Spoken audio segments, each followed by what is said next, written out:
I deleted the YouTube Studio app from my phone, and you should consider doing it too. In this video, I'm going to tell you why you don't need it and why it might actually be harmful to your channel's growth or your mental health. And that most of what it shows you is useless or worse, misleading information.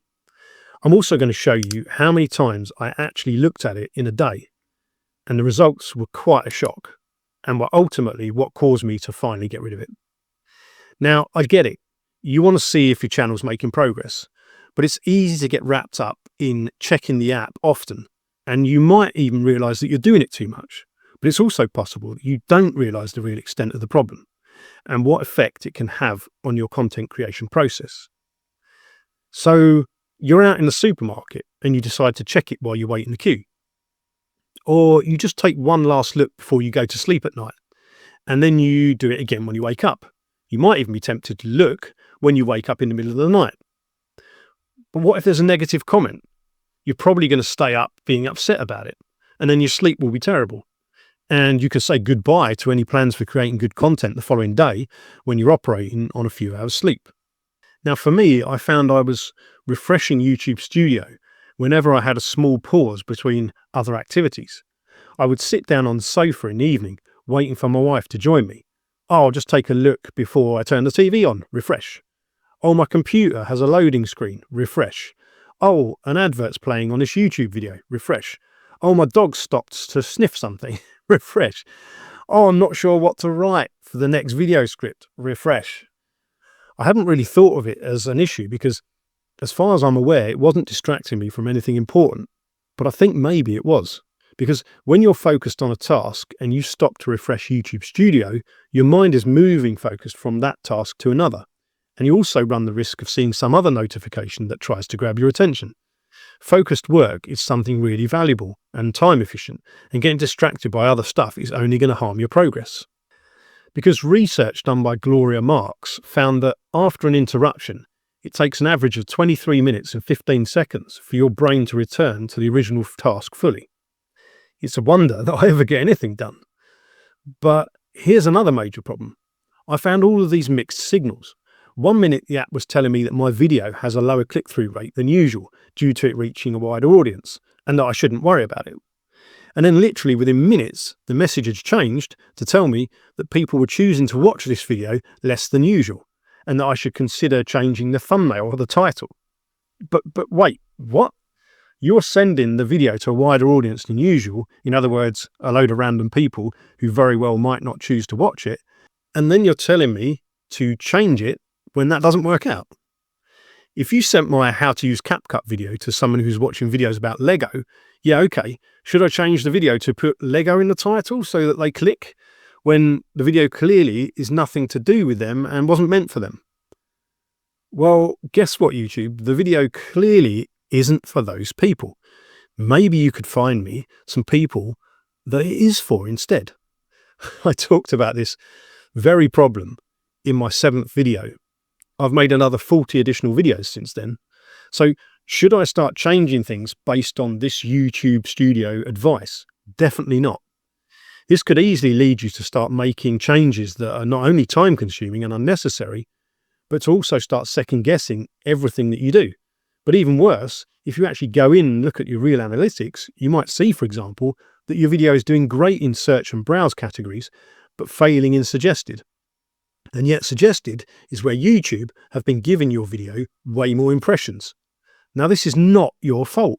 If you see that browse and search are usually your best categories, but YouTube have decided to push you in suggested, where you always have a low click-through rate, then yeah, what a shock. Your click-through rate's going to be trash. This is exactly how it is for me sometimes, and probably for you too. And then the Studio app starts giving you recommendations based on this flawed information. It's one thing looking at statistics and coming up with a conclusion based off of them, but YouTube doesn't seem to be able to reason like a human being would and be able to interpret those numbers within the correct context. It's on you to do this through your own analytics and research. Don't rely on the Studio app to do it for you. Now, here's another example. The other day, the app said that one of my videos wasn't being watched for as long as others.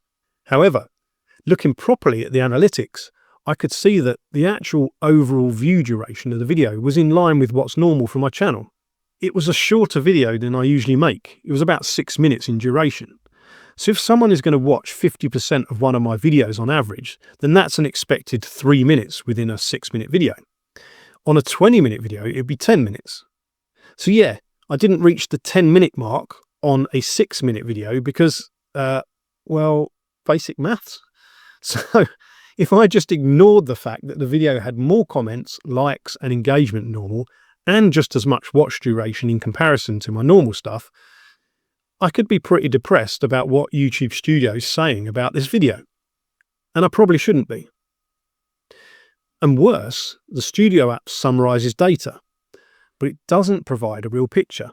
So all of this 1 out of 10, click-through rate, views, average view duration, it doesn't mean anything without more data, which the summary on YouTube Studio simply doesn't give you.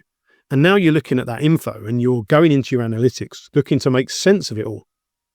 And most of the time it ends up being out of your hands. You don't find any answers, or the answers are that YouTube is promoting your video to the wrong people, target demographic, or in the category that it always performs worst in. So you spent that time only to realize there's nothing you could have done anyway. Instead, taking an objective and considered look at your content would be very beneficial, and so is using that wasted time to make more videos. You don't need the YouTube Studio app for any of that. Now, Mr. Beast says, just make 100 videos, improve something each time, and talk to me on your 101st video. So if stats in the early YouTube journey are trash, as I've spoken about often in previous videos, and even Mr. Beast is saying the same, then why are we refreshing YouTube Studio like it's going to make some difference? I think we can see here that it's probably doing you more harm than good. And I haven't started YouTube to stare at numbers. I started to share something that mattered, to help new creators, to tell honest stories, to grow steadily, and for people to be able to follow along and learn as I do. But somewhere along the way, the Studio app turned into this constant source of pressure and annoyance. Every refresh felt like it was judging me. Your click-through rate's down. Your last video has less views than usual.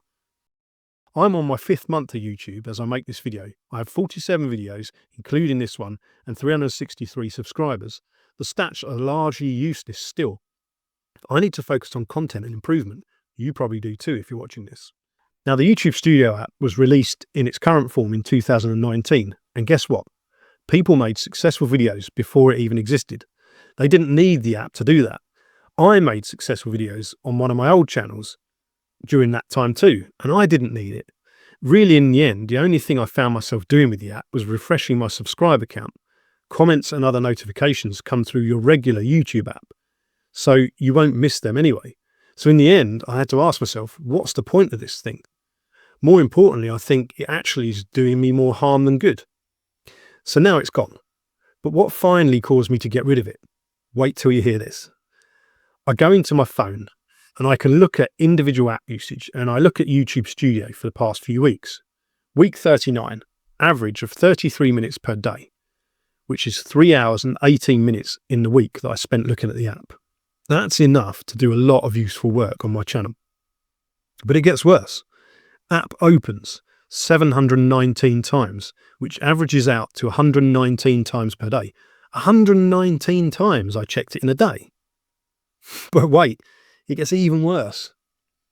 There are 1,440 minutes in a 24-hour period. Divide 1,140 by the number of times I opened the app, which was 119, and you get on average that I open the app once per every 12 minutes of the day. Every 12 minutes. Now, when I saw that, I was genuinely shocked. Now, here are the numbers for the past few weeks. Not always that high, but still significant. And this is when I just said, nope, you are gone. But what I realized after I deleted the YouTube Studio app was that whenever I previously had a moment of downtime, like when I was waiting for my video to render, for example, I would pick up my phone and I would go to refresh the YouTube Studio app. At this point, it was literally like a habit, like muscle memory, almost an automatic response. And after removing it, it wasn't that I missed the app, it was more that I was literally operating on autopilot. I don't think for me it was the dopamine of seeing a new comment, subscriber or whatever, although, of course, I do appreciate those things. But for me, it's almost a survival mechanism. For anyone who's been on my channel a while, You'll know I was laid off from my job at 47 years old at the end of May. And I'm now trying to do this YouTube thing with the hope I never have to go back to traditional work. So the subscriber count is one of those things, those key things I need to watch, a milestone that I need to reach. If I can't make that work, I'll have to go back. I mean, that's literally one of the founding principles of this channel, to show people my journey and to inspire them on theirs. So for me, I'm looking at the sub count like a ticking clock. So it's not the dopamine, it's survival. But ultimately, looking at the numbers isn't going to change them. I know this, so I decided to stop, and deleting the app that had become a habit rather than a choice was the easiest way to do that. And now I don't miss it at all. Now you might be thinking, but I need to keep track of my progress. I can't just delete it. That would cause me more anxiety than having it on my phone. Well, okay, you could just remove it from your home screen to make it less accessible rather than deleting it, if you think that would be enough. Because yeah, there is something to be said for being able to maintain discipline and being able to consciously stop yourself from doing certain things. That's how you're going to grow on YouTube, right? By turning up, by constantly making videos. So that's an important skill too, if you're going to grow. But if you can't do it, or you just don't want to think about it, because as I said before, it became for me a habit rather than a conscious decision to check it, then yeah, set limits on the app, remove it from home, or delete it entirely, whatever feels best for you. Because deleting the app isn't the end of everything. It doesn't prevent you from seeing anything or missing notifications like comments. If you go to your browser, type in youtube.studio.com, that will bring you straight to your YouTube Studio page, but the real one. Not some watered down app that presents misleading summaries of stuff, but the actual full analytics section of your channel, where you can at least get a more complete view of your numbers. Now again, if you're new, I wouldn't even worry about this. Just make sure you've turned on notifications about comments and anything else you find important in your channel settings, and then just ignore the rest. If you really think about it, you know if you're making better thumbnails. You know if your content has better audio than it used to, and you know if you've learned new editing techniques and used them in your latest videos. Your improvements should be judged by you, and you should be able to see it by going back to your older stuff and then comparing it to your new stuff. And the fact that you're improving but YouTube hasn't caught up with that yet shouldn't matter. Don't measure your worth by numbers that don't tell you the full story.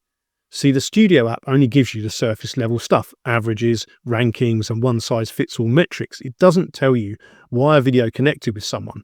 It doesn't show you the person who watched your video and decided to finally start their own channel or subscribe to yours. If you're adding something to each video, getting better and working towards improvement and progress, people will find you and appreciate what you create in the end. I fully believe this, and the evidence is out there to be seen. The fact that someone might do it quicker than you doesn't matter. Focus on the things that you can control. They add to your potential success, but they're not a guarantee of it within a specific time frame. So go out and set some goals. Come back when you're 100 videos in, and then we'll talk. Or go to Mr. Beast if he can fit you into his schedule. Until then, go make more content. That's what I'm doing. So stop chasing analytics and start chasing impact. So I challenge you to consider deleting the app for a week. Let me know in the comments below if you're going to do that. Use that time to focus on storytelling, planning, learning, creating, and see how it feels. I bet you'll feel better, more focused, and more you. And it might help you to remember why you're doing this. And if you need help remembering your why, go and check out this video where I talk about why I'm actually doing this YouTube thing.